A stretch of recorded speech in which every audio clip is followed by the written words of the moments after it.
Bonjour, je vais parler du troisième épisode de Stargirl.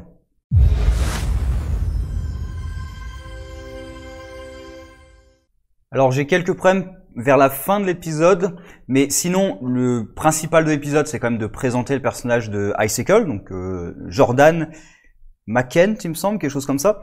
Bref, Jordan qui est franchement bien présenté dans cet épisode. Je trouve que les méchants sont plutôt bien réussis. Alors il y a aussi Zarik.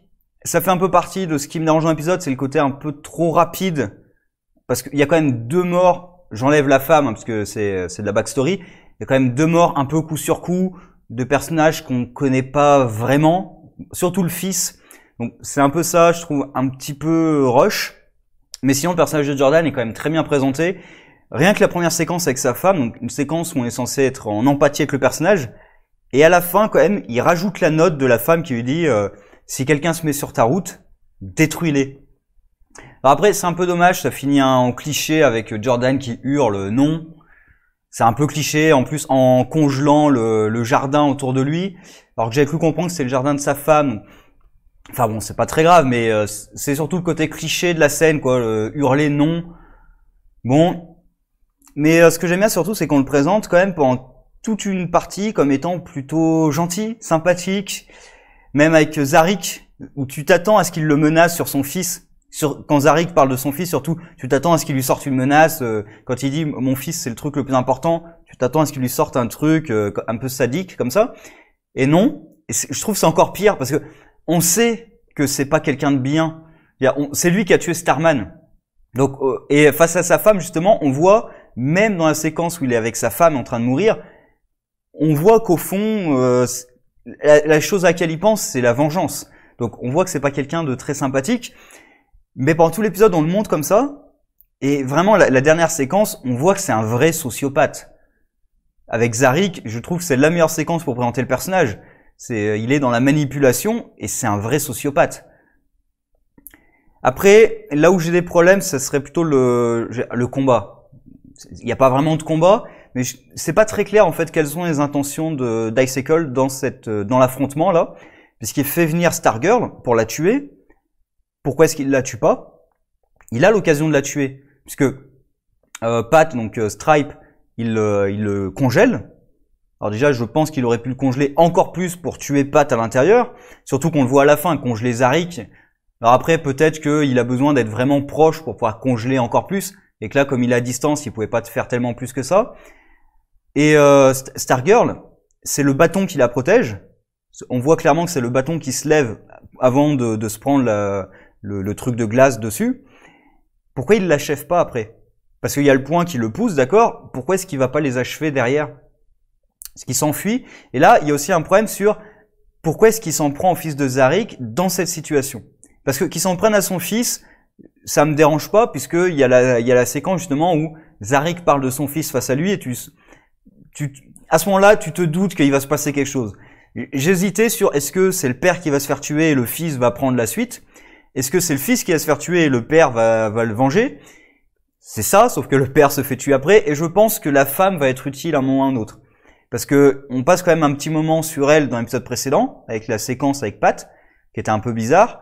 Et là aussi, après la mort des deux, on voit la mère effondrée. Donc, peut-être qu'elle va être utile à quelque chose. Peut-être qu'elle va essayer de se rapprocher de Stargirl et de la Justice Society qui va être recréée. On ne sait pas exactement qu'est-ce qu'elle savait sur son mari. De quoi est-ce qu'elle est au courant? Est-ce qu'elle était au courant que c'était le Wizard? Et pareil, Jordan évoque le fait qu'il a tué son ancien maître. Est-ce que ça va être réutilisé? Le fait qu'ils en parlent, est-ce que c'est parce qu'ils vont réutiliser ça à un moment ou à un autre? Ou vraiment, est-ce que c'est complètement fini avec les Zarik? Je trouvais ça un peu bizarre et un peu dommage de pas utiliser la femme.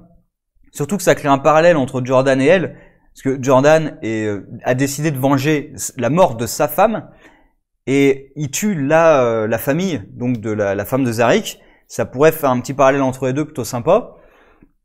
D'ailleurs, sur Jordan, alors je suis pas sûr, on verra dans les épisodes à venir, mais j'ai l'impression que sa femme a été empoisonnée par des substances chimiques ou est-ce comme ça, alors qu'elle bossait dans une usine, je pense.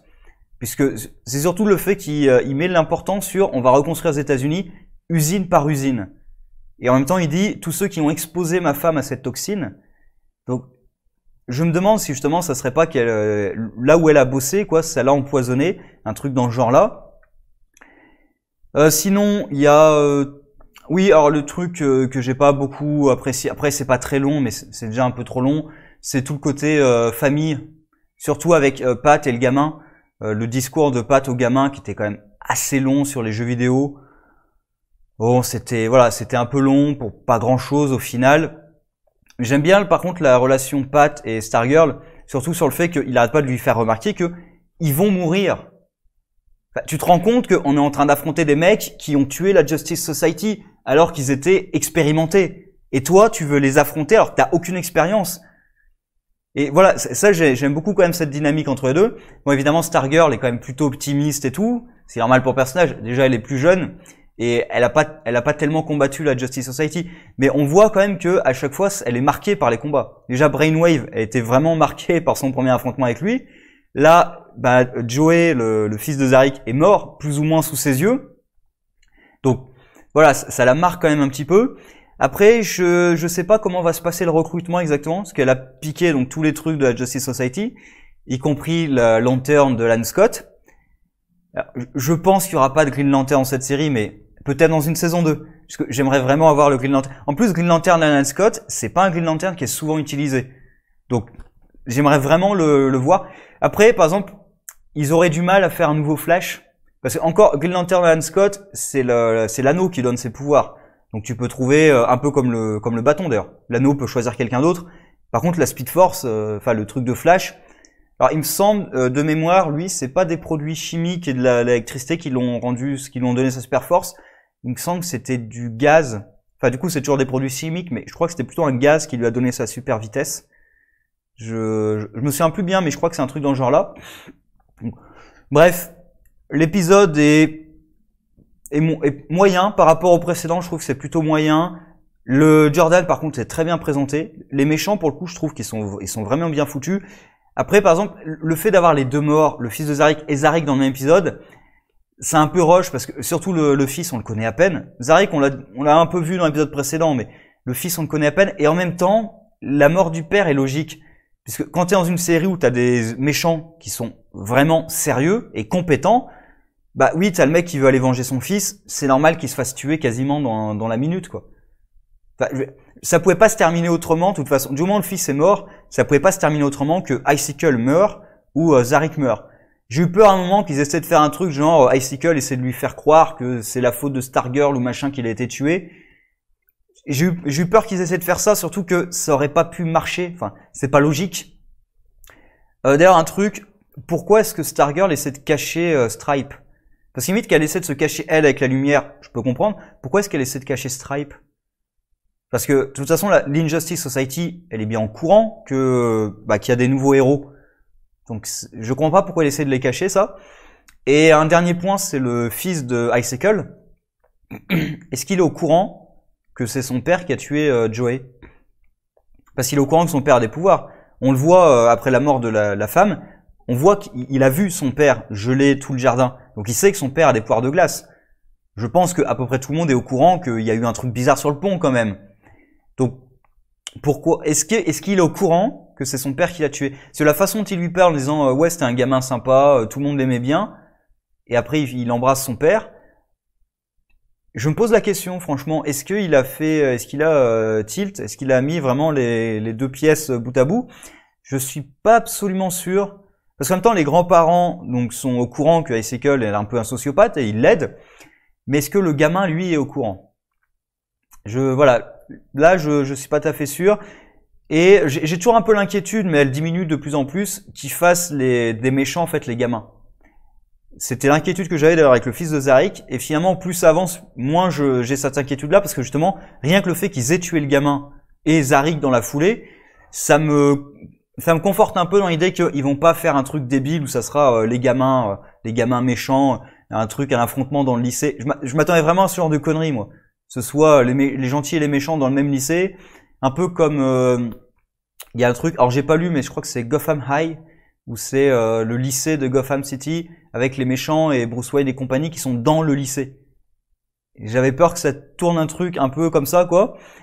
Et heureusement, je pense que ça va pas du tout aller dans cette. De toute façon, enfin, je vois pas comment on pourrait passer d'un truc aussi alors j'allais dire aussi sérieux, mais en tout cas les méchants sont aussi sérieux et aussi menaçants.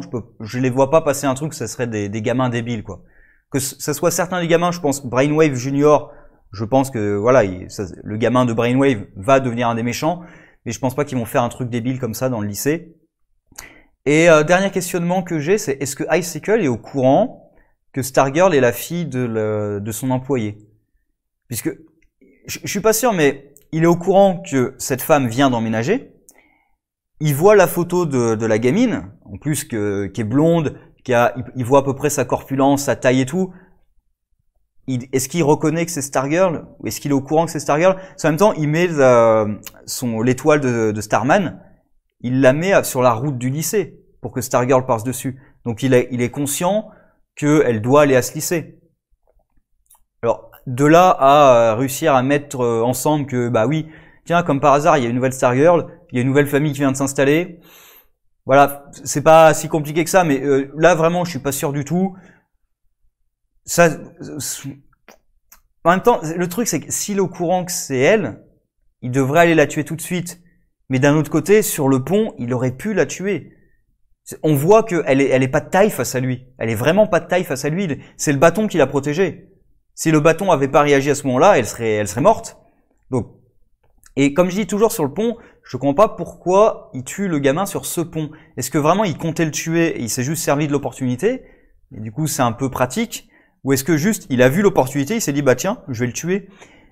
Là, voilà, c'est le truc. Je suis un peu mitigé quand même sur ce passage-là, sur le combat aussi, hein, qui est pas génial, mais en même temps, c'est pas censé être le gros combat contre Icicle. Donc voilà, on va attendre. Mais donc épisode, enfin quand je dis moyen plus hein, quand même, hein, parce que par rapport à d'autres séries, moi je dis moyen par rapport aux épisodes précédents, pas par rapport à d'autres séries. Enfin bref, ça reste quand même bon. Franchement, ça reste quand même bon. J'ai hâte de voir la suite, j'ai hâte de voir comment ils vont faire la Justice Society et comment ils vont réussir à amener le recrutement des nouveaux héros logiquement dans l'histoire. Parce que certes, Courtney a envie de recruter les nouveaux héros, mais en même temps, elle est consciente que ça mettra leur vie en danger. Donc, voilà, comment est-ce qu'elle va les recruter, comment est-ce qu'elle va les choisir? Donc, j'attends de voir ça exactement. Et bon, bah, franchement, c'est l'une des très bonnes séries qui est sortie récemment, donc je suis plutôt satisfait.